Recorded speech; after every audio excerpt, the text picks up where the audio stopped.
အတွက်ကြောင့်ကဘာမြေကြီးဟာတုံဟိသွားအပြန်တယ်နော်တဘာဝကိုကတုံဟိသွားတနည်းအားဖြင့်ပြောမယ်ဆိုရင်ကဘာမြေကြီးမှာရှိကြတဲ့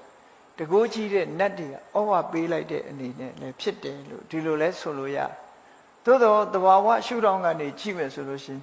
ဘုရားလောင်းရဲ့အစွမ်းတတ္တိရဲ့ထိခိုက်မှုကကဘာမြေကြီးတောင်မှပဲတုံဟိသွားရတယ်လို့တဘာဝအကြောင်းတရားတစ်ခုပဲလို့ဒီလိုဆိုတာပေါ့နောက်နံပါတ်5အကြောင်းတစ်ခုကတော့ဘာလို့ဆိုရင်ဘုရားအလောင်းတော်ဟာတရားဓမ္မကျင့်ကြံကြိုးကုပ်အထုတ်တယ်အထုတ်လိုက်တဲ့အခါလောကမှာဘယ်သူမှမရဘူးတဲ့အသိဉာဏ်ဒူးကြီးကိုရရှိသဗ္ဗညုတဉာဏ်တော်ကြီးကိုရရှိတယ်ဘုရားဖြစ်သူရောက်ရှိတယ်ဘယ်ပုဂ္ဂိုလ်မှမရဘူးတဲ့အဲ့ဒါမှထူးခြားတဲ့ဂုဏ်တရအလွန်ကြီးမြတ်လာတဲ့ဒီဉာဏ်ဒူးကြီးကိုရရှိတဲ့အခါမှာလည်းပဲအဲ့ဒီဉာဏ်ရဲ့အရှိန်အဝါ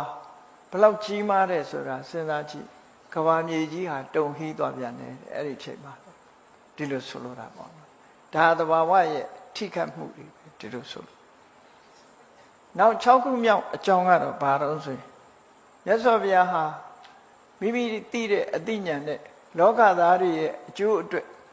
အဆုံးအမဩဝါဒကိုစတင်ပေးတာစတင်ပြီးတော့မိမိသိတဲ့မိမိရဲ့အသိဉာဏ်ဖြစ်တဲ့ပฏิဝေဒဉာဏ်အဲ့ဒီပฏิဝေဒဉာဏ်နဲ့သိထားတဲ့တရားဓမ္မတွေကိုဒေသနာဉာဏ်နဲ့တတ္တဝါတွေနားလည်အောင်ဟောပြပြီးဆိုတာကိုဓမ္မစက္ကပောဒနာလို့ခေါ်တယ်ဓမ္မစက္ကဆိုတာပฏิဝေဒဉာဏ်နဲ့ဒေသနာဉာဏ်ကိုပြောတာသိတဲ့အတိုင်းရှင်းလင်းပြောတယ်သိတဲ့ဉာဏ်ကတစ်ခုရှင်းလင်းပြောတဲ့ဉာဏ်ကတစ်ခုအေးလူဆိုတာစုံနေတယ်တချို့ကသိတော့သိတယ်ပြောမပြတတ်ဘူးဆိုတဲ့လူတွေရှိတယ်နော်ပြောပြပါဆိုမပြောတတ်ဘူးသိတော့သိတယ်ရသော်ဗျာသိလဲသိတယ်ရှင်းလဲပြတတ်တယ်နားဝင်အောင်ရှင်းပြတယ်အဲ့ဒီသိလဲသိတယ်ဆိုတဲ့ဉာဏ်ကိုပฏิဝေဒဉာဏ်ရှင်းပြတယ်ဆိုတဲ့ဉာဏ်ကဒေသနာဉာဏ်အဲ့ဒီဉာဏ်နှစ်ရပ်ပေါင်းစပ်ပြီးတော့စတင်ပြီးတော့လောကသားတွေအကျိုးကိုဖြစ်ထွန်းအောင်ဆောင်ရွက်တဲ့ဓမ္မစက္ကပောဒနာတုတ်ဓမ္မစကြာတရားဥဟောလိုက်တဲ့အခါမှာလည်းပဲဓမ္မရဲ့အရှိန်တတ္တိဟာဘလောက်ပြင်းတယ်လဲဆိုရင်တစ်ချိန်ငရင်တုံလှုပ်သွားခဲ့တယ်ပေါ့ဒါလည်းငရင်လှုပ်ခြင်းအကြောင်းတစ်ခုလို့ဒီလိုဆိုတယ်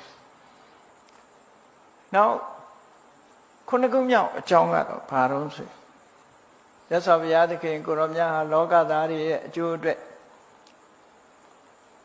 ကြိုးပမ်းအထုတ်တော်မူခဲ့တယ်ကြိုးပမ်းအထုတ်ပြီးတဲ့အခါသင်္ခါရသဘာဝတရားအရလောကကြီးရဲ့ဘဝဆိုတာတဗ္ဗေဘဝအနိစ္စဒုက္ခဝိပရိနာမဓမ္မဘဝဆိုတာဘသူရဲ့ဘဝပဲဖြစ်ဖြစ်အနိစ္စမမြဲဘူးဒုက္ခနော်မမြဲတာတွေနှိမ့်ဆက်လို့ဆင်းရဲတယ်ဝိပရိနာမဓမ္မအပြောင်းလဲတွေရှိတယ်ဆိုတဲ့သဘာဝအတိုင်းပဲမြတ်စွာဘုရားရဲ့ဘဝဟာလည်းပဲအပြောင်းလဲတွေရှိလာလို့မြတ်စွာဘုရားသခင်ကိုရောမြတ်ဘဝမှာဆက်လက်ပြီးတော့မနေတော့ဘူးဆိုလိုတာပြိဋိဘံပြုတော်မူတဲ့နေ့ကိုသတ်မှတ်လိုက်ပြီးဆိုတဲ့အချိန်မှလည်းပဲမြတ်စွာဘုရားရဲ့ဒီဆုံးဖြတ်ချက်ကိုမခံနိုင်ရှာဘူးမြေကြီးဟာမြတ်စွာဘုရားရဲ့အာယုသင်္ခါရလွတ်တယ်တတိတံပစင်ညနဲ့ဒီအချိန်ကတော့ငါရဲ့ခန္ဓာကိုယ်ဟာအဆုံးသတ်ရမယ့်အချိန်ဖြစ်တယ်ဆိုတာတတိနဲ့တံပစင်ညနဲ့ဆုံးဖြတ်ချက်ချလိုက်တယ်အာယုသင်္ခါရကို3လကကြော်ရင်ငါမဝင်စားတော့ဘူးသူ့တဘာဝအတိုင်းရှိစေတော့လို့ဆုံးလွတ်လိုက်တဲ့ဆုံးဖြတ်ချက်ကြားလိုက်တဲ့အခါမှာမြေငလင်ဟာတုံဟိသွားပြန်တယ်ပေါ့အာယုသင်္ခါရလွတ်လိုက်တာဒါက9ခုမြောက်အကြောင်းတရားလို့ဒီလိုမြတ်စွာဘုရားအရှင်အနန္ဒာကိုရှင်းပြ10ခုမြောက်အကြောင်းတရားကတော့တခြားမဟုတ်ဘူးမြတ်စွာဘုရားသခင်ကိုရောမြတ်ရဲ့ဘဝနောက်ဆုံးအချိန်ရောက်လာတဲ့အခါမှာနောက်ဆုံးမှာအနုပါရိသေတနိဗ္ဗာန်ဓာတ်ဖြင့်ပြိဋိဘံပြုသွားတယ်အနုပါရိသေတတို့သဥပါရိသေတတို့ဘယ်လိုနားလည်ရမလဲလို့ဆိုရင်စဉ်းစားကြည့်လေမြတ်စွာဘုရား45နှစ်ဟိုဘက်ဘုရားဖြစ်တဲ့နေ့မှာဆိုလို့ရှိရင်မြတ်စွာဘုရားရဲ့တဏ္ဍမှာဒီတဏှာဥပါဒံဥဆောင်တဲ့ကိလေသာတွေဟာချုပ်ငြိမ်းသွားတယ်သို့တော့ကံကိလေသာတွေချုပ်ငြိမ်းသွားတော့လည်းပဲမြတ်စွာဘုရားရဲ့ခန္ဓာလို့ဆိုတဲ့ကံကိလေသာတွေရဲ့အကျိုးဆက်တွေကရှိနေရတဲ့ခန္ဓာ၅ပါးကြီးကရှိနေရတဲ့ ကံကိလေသာဆိုတဲ့အကြောင်းတရားတွေကတော့ငြိမ်းသွားပြီသို့တော့အကျိုးဆက်ကြီးကရှိနေသေးတယ်အဲ့ဒီကိလေသာငြိမ်းသွားတဲ့နိဗ္ဗာန်ကိုသဥပါတိတေတာနိဗ္ဗာန်လို့ခေါ်တယ်ဥပါတိဆိုတာကံကိလေသာတို့ရဲ့အကျိုးဆက်ကြီးတေတာကျွမ်းကျန်နေသေးတယ်အဲ့ဒီကျွမ်းကျန်နေသေးတဲ့ဒီနိဗ္ဗာန်ကိုသဥပါတိတေတာနိဗ္ဗာန်လို့ခေါ်တယ်နောက်ဆုံးအဲ့ဒီအကျိုးဆက်တွေပါချုပ်သွားတယ်ကံကိလေသာတွေရဲ့အကျိုးဖြစ်တဲ့ခန္ဓာပါချုပ်သွားပြီဆိုတာကြတော့အနုပါတိတေတာနိဗ္ဗာန်လို့ဒီလိုပြောတာအေးမြတ်စွာဘုရားရဲ့ခန္ဓာကိုယ်ကိုဘယ်သူကဖန်တီးထားတာတုံးလို့မေးလို့ရှိရင်တဏှာဥပါဒံရှိတဲ့ကံတရားကနေဖန်တီးထားတာမြတ်စွာဘုရားရထားတဲ့လူဘဝလူခန္ဓာအဲ့ဒီခန္ဓာကြီးကရှင်သန်နေတယ်တက်တော်80တိအောင်နောက်ဆုံးနေ့ကျတော့အဲ့ဒီရှင်သန်နေတဲ့ခန္ဓာကိုယ်ကြီးနောက်ဆုံးနေ့အချိန်မှာချုပ်သွားတယ်အဲ့ဒီချုပ်သွားလို့ရတဲ့နိဗ္ဗာန်ကျတော့အနုပါတိတေတာနိဗ္ဗာန်လို့ဒီလိုပြောတာအဲ့ဒီအနုပါတိတေတာနိဗ္ဗာန်တတ်ဖြင့်မြတ်စွာဘုရားပြိဋိဘံစံတော်မူမယ်ဆိုတဲ့အခါမှာလည်းပဲမြင်ကလေးကြီးဟာတုံဟီးသွားတယ်လို့အာနန္ဒာမြင်ကလေးတုံဟီးဖို့ဆိုတာအခုလိုအကြောင်း၈မျိုးရှိတယ်လို့မြတ်စွာဘုရားကရှင်းပြလိုက်တဲ့အချိန်မှာရှင်အာနန္ဒာကဘုရားအာယုသင်္ခါရလွှတ်လိုက်ပြီဆိုတာသူသဘောပေါက်သွားတယ်တောက်လျှောက်နော်ဘုရားမြတ်စွာဘုရားဟာ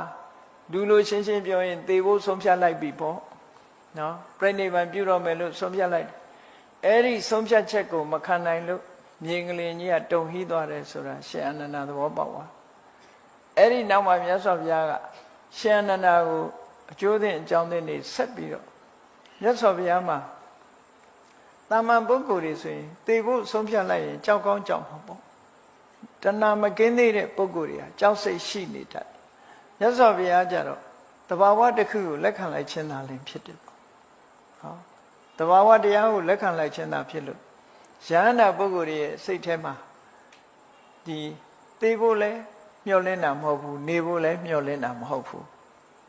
သို့တော့ခန္ဓာကိုယ်ကြီးရှိနေတာကိုတော့ဝန်တော့ဝန်မိုးကြီးလို့ယူဆတယ်ဒါဝန်တော့ဝန်မိုးကြီးလို့ယူဆတယ်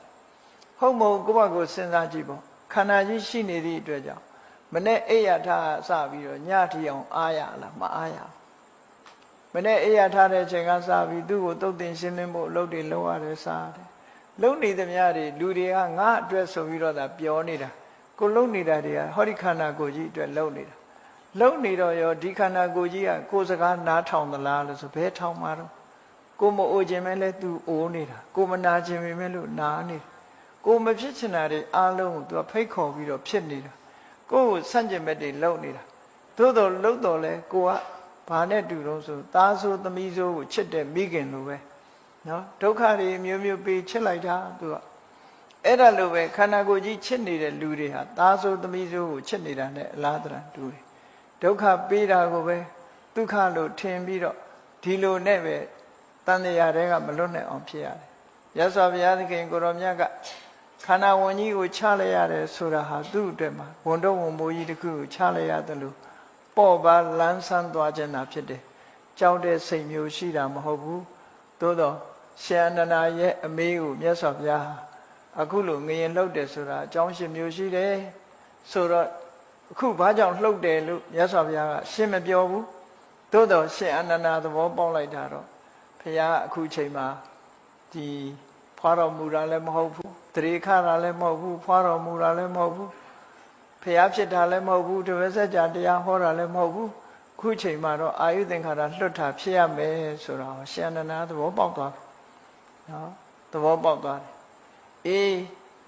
တရားချစ်ခင်သူတော်စင်ပြိဿအပေါင်းတို့မြတ်ဗုဒ္ဓဟာလောကသားတွေအတွက်ကြိုးပမ်းဆောင်ရွက်တော်မူတာသူ့ရဲ့ဘဝဖြစ်စဉ်မှာအခုလိုထူးခြားချက်တွေနဲ့ပြည့်ဝပြီးမြတ်စွာဘုရားဟာလောကသားတွေအတွက်အကျိုးဖြစ်အောင်စွမ်းစွမ်းတမန်ဆောင်ရွက်တော်မူခဲ့တဲ့မြတ်စွာဘုရားရဲ့အဆုံးအမတွေကိုတို့တွေဟာလိုက်နာကျင့်သုံးသင်ကြတယ်မြတ်စွာဘုရားရဲ့အဆုံးအမတွေဟာတို့ဘောမှာအကျဉ်းတရားနဲ့ပညာတရားဖြင့်ဆုံးမခဲ့တဲ့ဆုံးမချက်တွေတို့တွေမလိုက်နာဘူးဆိုလို့ရှိရင်တို့ရဲ့ချွင်းချက်များတာဖြစ်တယ်မြတ်စွာဘုရားရဲ့အဆုံးအမကိုတို့တွေကြိုးစားပြီးတော့လိုက်နာကြရမှာဖြစ်တယ်လို့ကိုယ်စီသဘောကျပြီးမြတ်ဗုဒ္ဓရဲ့အဆုံးအမတိုင်းလိုက်နာကျင့်ကြံကြိုးကိုအားထုတ်တော်မူနိုင်ကြပါစေကုန်သတည်း